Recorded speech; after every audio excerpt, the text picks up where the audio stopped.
Olá, terceiro ano, mais um encontro, né, com as aulas 21 e 22. Agora, escrever bem e escrever correto. Um assunto bastante interessante, é mais uma discussão mesmo para a gente entender o que é isso, de onde surgiu tal termo, né, de que maneira os vestibulares estão tratando esse assunto, né? Então, vou começar com um questionamento, tá? Então, vamos ver aqui, olha. De onde se originou o conceito de correção e de incorreção das línguas, bem como a concepção do certo e do errado? Eu sei, muitas vezes eu ficava me questionando isso, né? Ficava pensando assim, gente, mas quem atribuiu a ideia de certo, de errado na língua, né? De estar correto, incorreto? Quem determinou isso? Quem propagou essa ideia, né? Então a gente vai tentar entender aqui de que maneira surgiram, né, essas ideias, tá? O conceito de correção e incorreção das línguas e concepção do certo e do errado. Vou seguir a linha do pensamento do nosso material, ficou muito interessante, né? Então vamos supor, por exemplo, que um determinado povo, por algum motivo, tenha conseguido hegemonia sobre outros povos, né? Então essa hegemonia aí, esse pessoal que propagou essa ideia de poder, né? Então gerou uma certa reverência, né, desse povo dominador para o povo dominado. Então há ali uma certa reverência.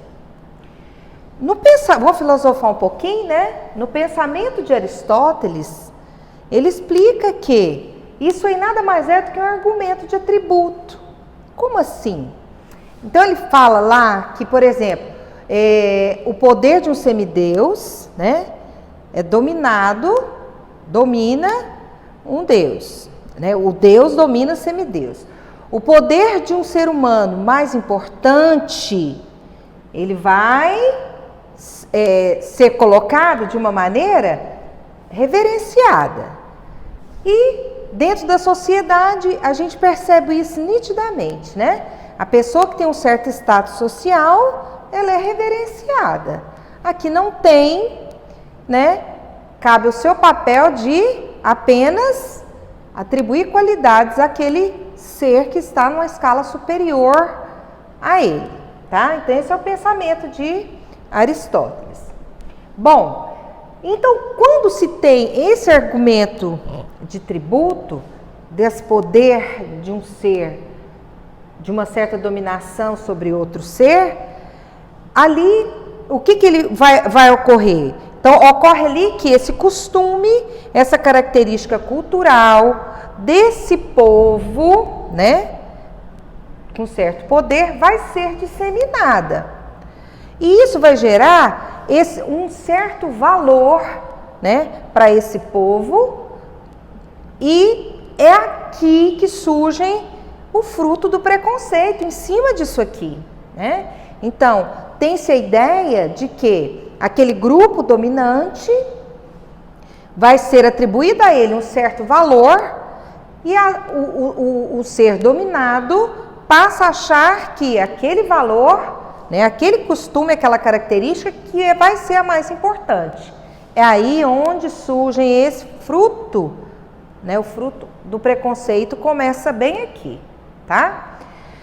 A quem cabe, né, trabalhar esse preconceito? Vai caber à escola. Então, é a escola agora, o papel da escola deve fazer com que esse preconceito seja eliminado, né? Então, fazer com que se veja de uma outra forma, né? E não é diferente com as variantes linguísticas.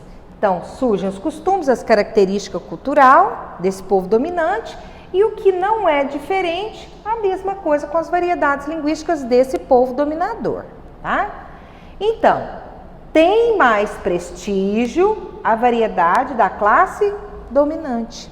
Então, é aqui, né, onde vai se enraizar, né, onde vai se cristalizar essa variedade do dominante sobre o dominado. E isso é investido, para isso são investidos alguns recursos, né, pesquisas, para justamente preservação dessa variedade dominante. De que maneira que isso pode aparecer? Bom, quais recursos são esses? É esse povo, né, da classe dominante que constroem os dicionários, são eles que vão determinar de que maneira o uso da língua está correto e não está correto, né? Então, são esses dicionários, as gramáticas que vão propagar e são recursos desse povo dominado. Aí, agora, a gente entende a resposta da nossa pergunta, né?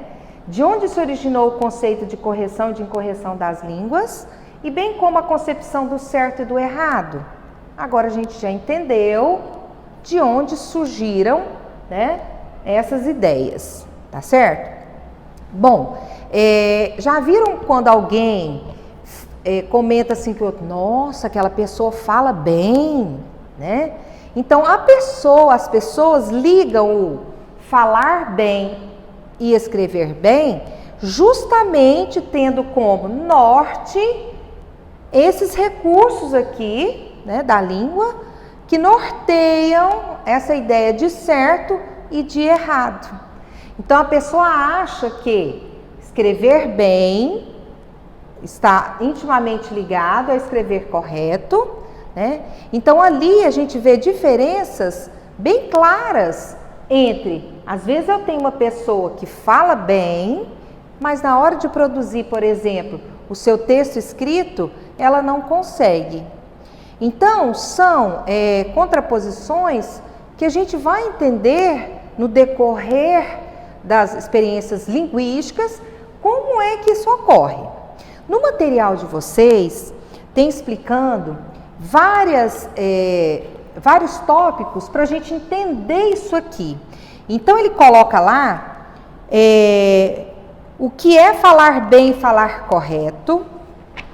Depois ele vem sugerindo falar mal na variedade padrão, como é isso, como é falar bem em variedade popular, o que é uma incorreção sem afetar o sentido do enunciado, mas afetando a imagem do enunciador.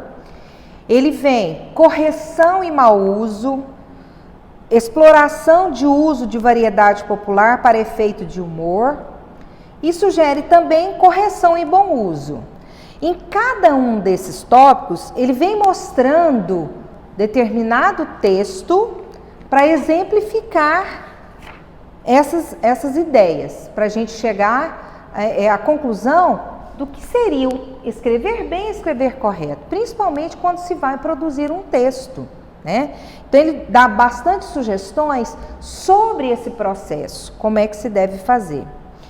Bom, também um exemplo para vocês entenderem essa ideia do preconceito linguístico são colocações que existem em determinadas variedades e que não aparecem, por exemplo, em gramáticas, né? Então, aí a gente vê nitidamente a propagação desse preconceito. Deixa eu dar um exemplo da nossa região, né? Bom, aqui é muito comum a gente dizer assim, será se ele vai sair hoje? Então, a gente usa isso aí, será se, né? Então, essa expressão, se você for a gramática, você não vai achar, né?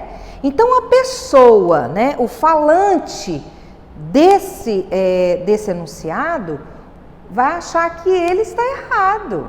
Então, é aí que surgem os preconceitos. Ele vai achar que o modo como ele fala é errado, porque não está na gramática, tá? Então, é esse o papel fundamental da escola, né? Ela deve eliminar esses preconceitos, tá? Então, dessa forma, a que conclusão que a gente chega? Que não existe falar certo, falar errado. Existem falares diferentes, que engrandecem a língua, que enobrecem a cultura, né? Então, é esse falar bonito, é esse falar diferente, né? Que ilustra principalmente a nossa língua, a língua portuguesa do Brasil, tá? Então, os vestibulares, o que eles vão fazer? Eles vão colocar justamente esses falares diferentes e fazer a gente vão querer que a gente faça uma análise desse modo diferente. Por exemplo, lá no livro de vocês, ele coloca a exploração da variedade popular para efeito de humor, observando uma placa onde está assim, ó, lanchonete Dois Irmãos. Aí, o que fizeram? Pegou-se essa placa e criou-se tipo um cordel. Olha o que colocou. Ao entrar na lanchonete, expliquei para os dois irmãos que o plural estava errado, meus esforços foram vãos. Vi que não adiantava e lavei minhas mãos. Então aqui, a maneira brilhante, né, com que se trabalhou, a criatividade que se trabalhou, essa variação popular aí, numa placa, né, numa placa de uma lanchonete, mas qual era o efeito? O que ele queria propagar? O humor. Então, é dessa forma que vão surgir os textos daqui em diante, no Enem, nos vestibulares, para a gente fazer essa análise, para a gente entender de que maneira a língua foi usada ali e qual é o efeito de sentido que essa variação provocou, né? Então, espero ter contribuído, né, com mais essa aula e com base nesse conteúdo, vão lá no material, aprofundem essas ideias, peguem os exemplos dados no livro-texto e façam as atividades. Depois fixem no caderno de exercício, tá bom? Então, até a próxima aula.